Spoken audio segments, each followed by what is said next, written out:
His teeth were as long as swords. That's how the histories describe Balerion the Black Dread, not metaphorically. His actual teeth were the size of long swords. His fire was as black as his scales. Whole towns were swallowed up in their shadow. Balerion wasn't just a dragon.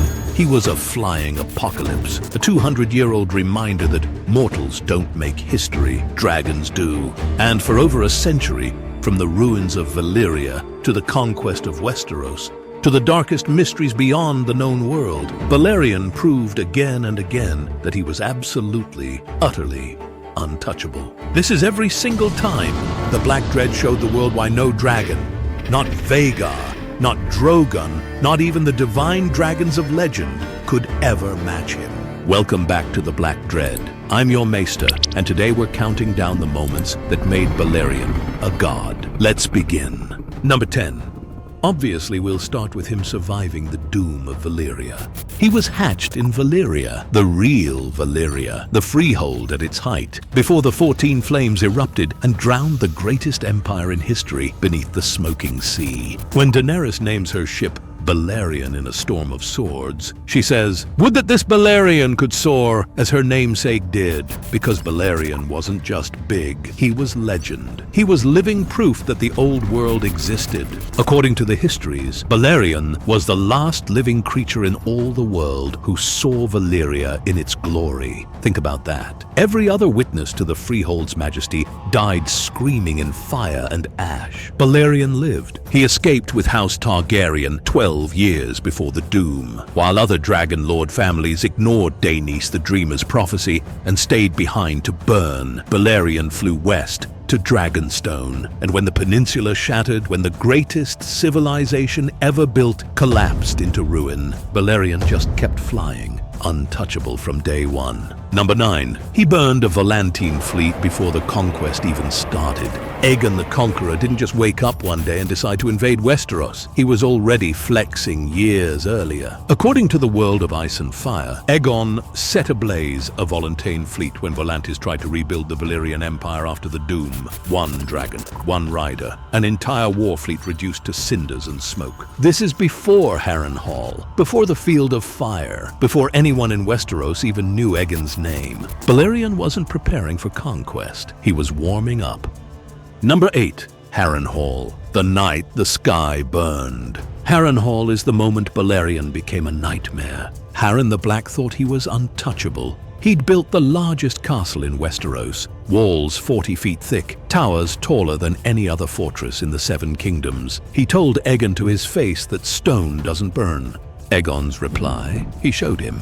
The chroniclers describe it like this. The towers glowed red like 5 great candles, and then they began to twist and melt. The stone itself melted.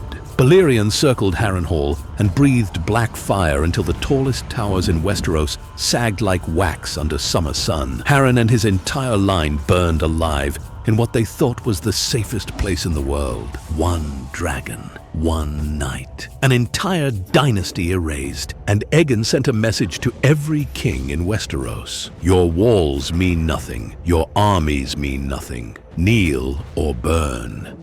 Number 7. The Field of Fire. 4,000 men in minutes. If Harrenhal was a demonstration, the Field of Fire was an execution. The combined armies of the Reach and the Rock, 60,000 soldiers, the largest force ever assembled in Westeros, met Aegon's tiny army near the Blackwater Rush. King Mern of the Reach and King Loren of the Rock thought they had this. Numbers, armor, cavalry, everything.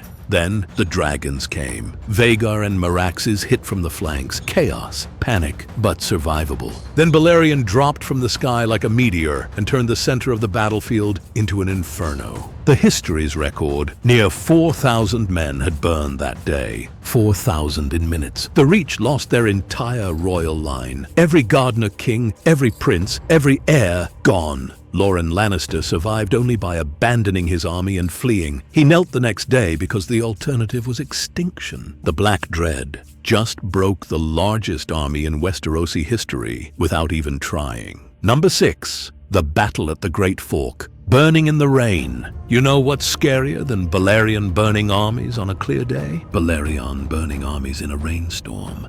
During Aegon's campaign in the Riverlands, the histories note that Balerion laid waste to enemy forces despite the rain. Dragonfire so hot, so unnatural that water couldn't stop it. Just picture that. You're a soldier. It's pouring rain. You think you're safe because dragons hate wet weather. And then the sky turns black and you realize rain doesn't matter when the fire burns hotter than any forge in the world. Number 5. Aegon's coronation. The crown that kneels to no one. After the conquest, Aegon didn't sit on a throne from any of the kings he defeated. That would have been weak. Instead, he had the swords of his enemies melted down and reforged. And who provided the fire? The crown that united the 7 kingdoms was forged in the Black Dread's flames. Every time a king sat on the Iron Throne, they were reminded, this crown exists because Balerion made it possible. Even in peace, Balerion defined power. Number 4. Burning the Sept of Remembrance.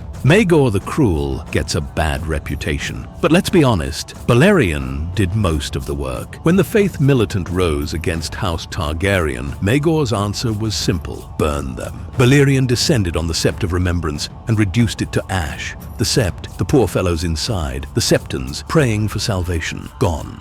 The fires burned so hot that a pall hung over King's Landing for days. One religious uprising, one dragon, one message: rebel and die screaming. Number 3. The battle beneath the God's Eye. Balerion kills a dragon. Maegor fought his nephew Aegon in the skies above the God's Eye. Aegon rode Quicksilver, a decent-sized dragon. Balerion tore Quicksilver apart mid-flight. The battle didn't last long. Balerion was so much larger, so much stronger, that Quicksilver didn't stand a chance. The histories describe the smaller dragon falling from the sky in pieces. This is the moment Balerion proved he wasn't just untouchable by men, he was untouchable by other dragons. Number 2. The wound that shouldn't exist. And now we get to the most terrifying part of Balerion's story. In 56 AC, Princess Aeria Targaryen stole Balerion and vanished for over a year. When they finally returned, Aeria was dying of some horrific parasitic infection, and Balerion the Unkillable, had a wound. The histories describe a jagged rent, almost 9 feet long, across his side, and